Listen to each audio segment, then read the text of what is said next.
Hello guys, ഇങ്ങനെയാണല്ലോ സാധാരണ യൂട്യൂബേഴ്സൊക്കെ അറിയാറ്. കുറേ നാളത്തെ ആഗ്രഹമായിരുന്നു യൂട്യൂബ് തുടങ്ങാമെന്നുള്ളത്. ആദ്യം ഫോണില്ല എന്ന് പറഞ്ഞ് യൂട്യൂബ് തുടങ്ങിയില്ല. പിന്നെ എങ്ങനെയൊക്കെ നല്ലൊരു ഫോൺ വാങ്ങിയിട്ട് പിന്നെ റീൽസൊക്കെ പാട്ടൊക്കെ വെച്ച് കുത്തിയിട്ട് എഡിറ്റ് ചെയ്ത്. അപ്പോൾ ഈ നാട്ടുകാരും വീട്ടുകാരൊക്കെ പറഞ്ഞ്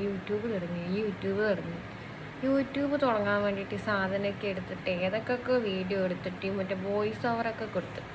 എന്നിട്ടും കേൾക്കുമ്പോൾ എനിക്ക് തന്നെ നല്ല ചളിയായിട്ട് തോന്നി. സകല ആൾക്കാർക്കും അയച്ചു കൊടുത്തത് ഇതെങ്ങനെയുണ്ട്.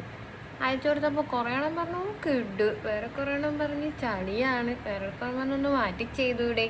ഇങ്ങനെ ഒരു 100,000 അഭിപ്രായങ്ങൾ. എനിക്കറിഞ്ഞൂടാ ഈ സാധനം എങ്ങനെയാണ് പറഞ്ഞ് വലിപ്പിക്കേണ്ടത്, ഇതിപ്പോൾ എങ്ങനെ എടുക്കുമെന്നൊന്നും.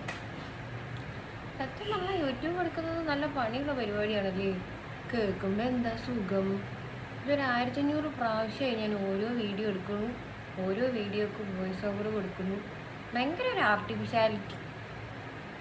പിന്നെ ഇത് ഇട്ട് കഴിഞ്ഞിട്ടാകുമ്പോൾ നാട്ടുകാരോ പിള്ളേരോ എല്ലാവരും കേൾക്കുമല്ലോ. കേട്ട് കഴിഞ്ഞിട്ടാകുമ്പോൾ എന്ത് പറയും, കളിയാക്കുമോ, അങ്ങനത്തെ ഒരു സാധനം. കോൺഫിഡൻസ് എന്ന് പറയുന്ന സാധനം തീരെയില്ല. അയൽപക്കത്തോട്ട് പോയിട്ടില്ല. അവസാനം ഞാൻ തീരുമാനിച്ച് ഇനിയിപ്പോൾ ആരെയും നോക്കണ്ട, തോന്നിയ പോലെ അങ്ങ് എടുക്കുക, എന്നിട്ട് അങ്ങ് അപ്ലോഡ് ചെയ്യുക. 1500 ആളോട് അഭിപ്രായം ചോദിച്ചിട്ട് ഇതൊക്കെ ചെയ്ത് പറഞ്ഞിട്ടുണ്ടെങ്കിൽ ചിലപ്പോൾ ഞാൻ യൂട്യൂബ് എടുക്കില്ല. ചിലപ്പോൾ ഈ എടുക്കുന്ന സാധനം ഞാൻ ഇടില്ല, അതൊന്നാമത്തെ കാര്യം. ഇനി ഇതെടുത്താലും ചിലപ്പോൾ ഇത് അപ്ലോഡ് ആക്കിയാലും 2 ദിവസം ഞാൻ വീഡിയോ ഇടും, 3-ാമത്തെ ദിവസം ഞാൻ ഇടുമില്ല. സാധാരണ ഞാൻ വെറും മടിയാണ് എനിക്ക്. അപ്പോൾ പിന്നെ നോക്കിയാക്കാം അല്ലേ.